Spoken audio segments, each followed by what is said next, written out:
Evolutionists will never tell you this about fossils. Hello and welcome again to The Simple Skeptic. Please hit the subscribe button if you haven't done so already. Hit the little bell, you'll be notified every time a new video comes out. And as I always say, thumbs up or thumbs down, up to you. I can't tell you what to do. A recent bit of internet pollution from Answers in Genesis, the infamous Answers in Genesis, is called Evolutionists Will Never Tell You This About Fossils. And they're correct. We never will. Because unlike them, we don't like to or need to lie in order to educate people about evolution. Creationists have only one strategy: cast doubt on evolution. They never have and never will put forward evidence for divine creation because they have none and they know it. To advance this strategy, their only tactic is to lie. And with subjects as important as cosmogony, cosmology, and evolution, I don't make a distinction between big lies, white lies, misdirection, sins of omission, or any other forms of obfuscation. They are simply lies. And they know what they're doing. But they think that converting everyone to an extreme fundamentalist version of Christianity is a greater good. Let's follow along the boulevard of balderdash they enjoy driving on. You can see this fossil fish in the fossil record called the coelacanth. Supposed to have died out 65 million years ago. Until 1938 we found it living off the coast of Madagascar. We've even videotaped it swimming off Japan and off Indonesia. Now, when I first heard him say this, I was excited. I've been fascinated by the coelacanth ever since I was a young boy. And I heard coelacanths videotaped off Japan. Wow, a third population. That would be fantastic. Well, I knew about the Indonesian one. Everybody knows about the one off the Comoros Islands near Madagascar. But unfortunately, AiG lied again, because they probably didn't even do the most basic research. I looked into a simple Google search, very quick, coelacanths off Japan. I was able to come up with one thing that says that they didn't even read past a headline. The only reference that I could find that comes close to what they claim is on phys.org, which is kind of like a science wire service. And they had an article in November 2009. Japanese researchers film rare baby fish fossil.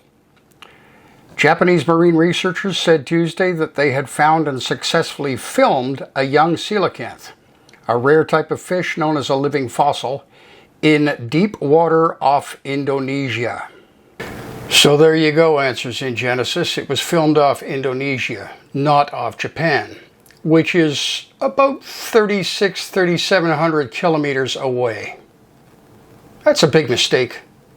The Ginkgos in the fossil record are identical to the living one. No, they are not identical to living ones. They are very similar, but not identical. Do they really expect people to believe that there has been no change over the past few 100 million years? No genetic drift? To prove that they are even close to identical would require breeding a living ginkgo with a fossil and see if the DNA is compatible. Good luck with that. Here's what a quick Google search would have found. An article from Nature. Ginkgo is a living fossil. June 19th, 2003. There are subtle differences between living ginkgo species and Jurassic examples. Oh, you see right there in the first sentence. Now let's move on to the article itself. Ancient plants mirror modern trees. Herbal medicine's favorite tree, the ginkgo, is a living fossil. Newly found specimens that grew more than 100 million years ago are remarkably similar to present-day plants. Remarkably similar, but not identical. Now, unfortunately, the full article is no longer online, no longer available, but even that should have told them something. Yale School of the Environment, the life story of the oldest tree on Earth. This is an interview with someone named Peter Crane. He is a botanist and a scientist, a real scientist, not the people who work for AiG. You describe the ginkgo as a living fossil in the sense that in many ways it's unchanged in more than 200 million years. How do we know that? Crane. If you look at fossils from more than 200 million years ago, you can see leaves that are very similar to modern ginkgo leaves. But you have to look more closely to really assess whether those leaves were produced by plants that are identical to modern ginkgo. And that work has now been done by my colleague, Chinese paleobotanist Zhu Jian, who has worked on fossil material from China. And what he's noticed is that there are some differences in the way that the seeds are attached in these fossil plants. But in the grand scheme of things, they're not very different. But notice, he does not say that they are identical. We recognise beetles in the fossil record because they're identical to the living. That's really good. Show two beetles, one fossil, one real, that obviously have very different body shapes, but you claim they're identical. How gullible do you think your audience is? Again, you have no DNA comparison, no tissue to analyze. You just have an insect with wing covers. Two beetles. That's it. We also see that once a creature appears in the fossil record, it stays the same. It stays the same? Really? Any evidence for that? Let me give you some examples. Examples? Wow, this should be entertaining. Unfortunately, the video ends there.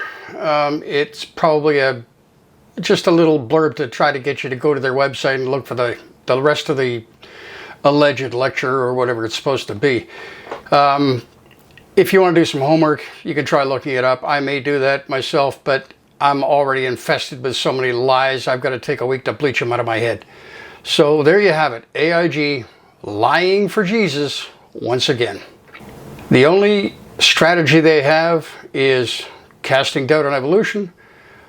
The only tactic they use is lies. Pathetic. Have a nice day, folks.